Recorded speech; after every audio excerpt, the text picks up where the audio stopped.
Trojan Felly, what's up, man? USCJ here. It's the top of the morning. Listen, I hope everybody is getting ready to get up, get out, and make some things happen this morning. Listen, yesterday, you guys know the USC football Trojans had another practice. And listen, after this practice, there were so many things that we could take away from it. There were so many encouraging things that USC could take away.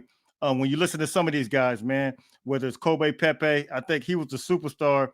When you talk, well, the most highlighted, I believe, when you're talking about guys that, we were all encouraged to hear the fact that, listen, it's straight up go time with Pepe now. You talk about a guy that was in the transfer portal, a guy that looked like he was getting ready to get out of there, a guy that looked like all odds were stacked up against him. And he was getting ready to just be gone. But now, Lincoln Riley confirmed that he really made major progress when you're talking about a guy that's just able to really be that factor when you're talking about coming on that defensive line. You guys know during the offseason, we tried to seek after multiple guys in the transfer portal, big D line guys. However, USC kind of struck out with some of those guys, but I think everything happens for a reason because you guys know sometimes you have things sitting right underneath your roof and don't even realize it. It was all about making the right coaching staff changes, making the right weight changes. And you guys know USC, 1,400 pounds they gained as a team, as a whole. You know, I saw multiple reports yesterday. I think even Pat McAfee, he got on there and he talked about, I think he kind of put up a picture on Instagram or Twitter, one of those sites, about Elijah Page talking about, is this like an AI generated, action figure that looks like, because he looks like he's 7'8", compared to everybody walking out, but he looks massive. But the way his weight looks, he's long, he's tall, but it's just good, solid weight. You know what I mean? I mean, Elijah Page looks incredible. And you guys know I got the sunglasses on because the future is absolutely bright. And when you look at the guys all across the board that had the weight gain, Elijah Page being one, and then of course, as we talked about Pepe, he put on a solid weight. It's just not negative weight. You can put on weight, but Lincoln Riley kind of talked about him and how he was like one of the most out of shape guys and how he was getting ready to be out of here. And Pepe said that, yeah, Coach Riley was absolutely honest with me when, it came up to, when he came in. He said, basically, you got to go. You out of here. And but Kobe said he decided to stay. He decided to make it happen, work, and we haven't seen him. And sometimes I'm gonna say this, the staff changes. Of course, you guys know who our former defensive coordinator was, Alex Grinch. I mean, he really did a disservice to all the big guys like Pepe, big guys like Keon Bars. And let me salute Keon Bars because yesterday he signed with the guy with the Seahawks, the Seattle Seahawks. And so a big salute to him. And I couldn't understand why he couldn't get in there. You guys remember during the season last year, I was, kind of been, went crazy because I said, why isn't Keon Bars and Bear Alexander playing next to each other? And it had all to do with a guy like Alex Grinch and the way he tried to move and groove with that defense. He wanted smaller players, more athletic players, and it totally didn't fit some of the guys we have. Now, Lincoln Riley, when he talks about Pepe, and ironically so, that's why I say you never know what you have underneath your roof because you got a guy like Pepe with the new coaching staff. All of a sudden, he fits the scheme to a T. Deanton Lynn coming in, running the 4-2-4-3, and it's straight up go time. And you're talking about a true nose tackle, an X factor that's now coming in there and going to be a big part of this defense. And look, it's going to be straight up go time. Now, Bear could do what Bear got to do and maneuver around and absolutely make things happen. Bear could be that true defensive tackle. Pepe could be the true nose tackle. And so you got him. Of course, you guys know we got Gavin Myers, right? We got Carlon Jones, and Lincoln Riley talked about Carlon Jones as well. If the question was asked, can he make an instant impact as a freshman? And the question was answered. Absolutely so. You guys know yours truly. We talked about Carlon Jones, his size, He's already coming in, with a mature body, one of the bigger bodies right now on the roster. Kobe, Pepe, Carlon Jones. And so you never know what you have underneath your roof.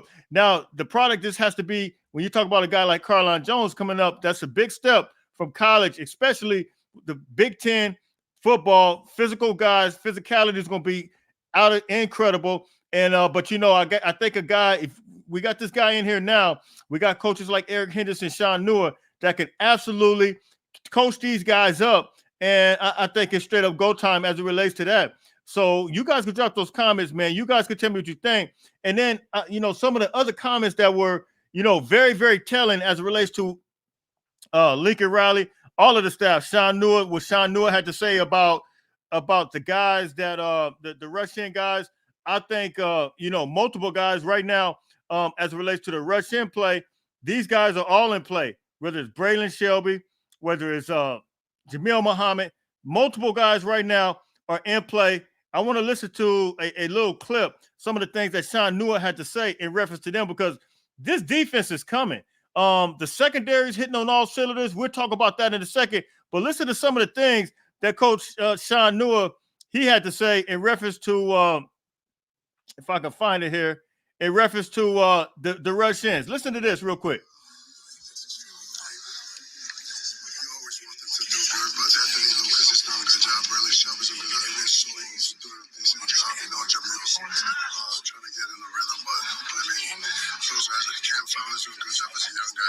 So all those guys, he said Anthony Lucas, Jamil Muhammad, Cam Fountain, all of these guys right now are hitting on all cylinders. I mean, Sam Green, it is a very, very competitive. When you talk about the rush in, here's the thing. When you look at this team all across the board, we say, what is the strength of this team? And most people jump to the secondary. Some people, we could say linebacker.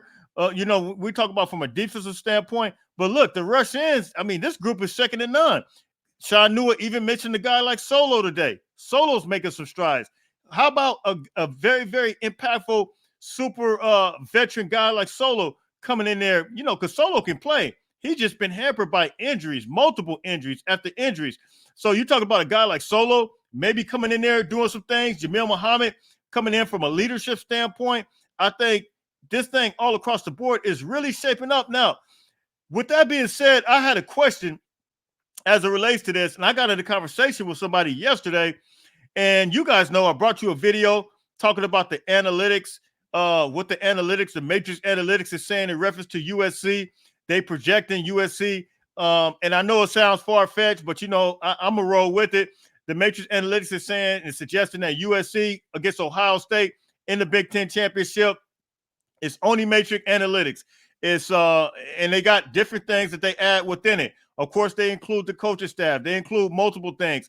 And one of the things I think that is true and accurate about that is that I think the coaching staff and I think the weight gain, those are two major factors. We said that USC has to get bigger in the offseason. They did that, right? We said that the coaching staff had to be changed. They did that, correct? So now, only thing we have to do now is implement these things on the field, really, really start putting the product on the field and allowing this thing to manifest. And I think USC can really do something. Now, I asked somebody a question yesterday in my private conversation, and I asked him, I said, look, me listening to these interviews yesterday, I personally felt like, I said, USC, this is what just hit my mind yesterday. And I want you guys to pay close attention to what I'm saying. I said USC could be the dark horse like TCU was in 2022. Now, you already know that Bud, I think his name is Bud. I can't remember his name. Bud, is it Bud? He's from CBS Sports. But anyway, he's picking USC as the dark horse team in the Big Ten. I feel like USC can really be that dark horse team to do a TCU. And I'm not talking about the brand-wise. I'm not talking about the actual same team-wise, but I'm talking about what TCU did in 2022. And the reason I say that is 2022, TCU played against Georgia in the national championship and really got mopped up. You guys already know that, but that's not the point. The point is this. The point is they came from out of nowhere. Nobody projected them to really even do anything prior to that season. TCU wasn't even on the map. TCU had, I mean, the athletes that they had good athletes, but nobody thought Max Duggan, I think that was his name, the quarterback. Nobody even projected that. Sonny, can't remember that coach's name. I know his first name is Sonny. Nobody projected that coach to even do anything. Prior to that, he wasn't.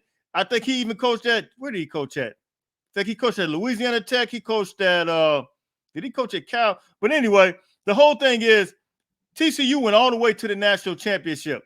Nobody projected that. They barely squeaked out wins. But I think the difference between them is I don't think we will squeak out wins because we have a Lincoln Riley offense. Although that TCU offense was very explosive, they had a lot of issues on defense. I think our defense could be a lot better than a TCU team from 2022. I think they gave up a lot of points. I think, look, if we could just hold teams to at least 28 points, I think that USC will be an effective team.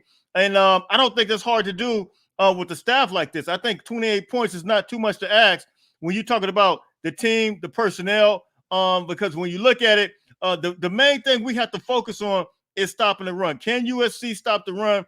I think we're going to be okay. When you look at the secondary, once again, I told you the secondary is extremely strong, and there's multiple battles. We'll get into that another day.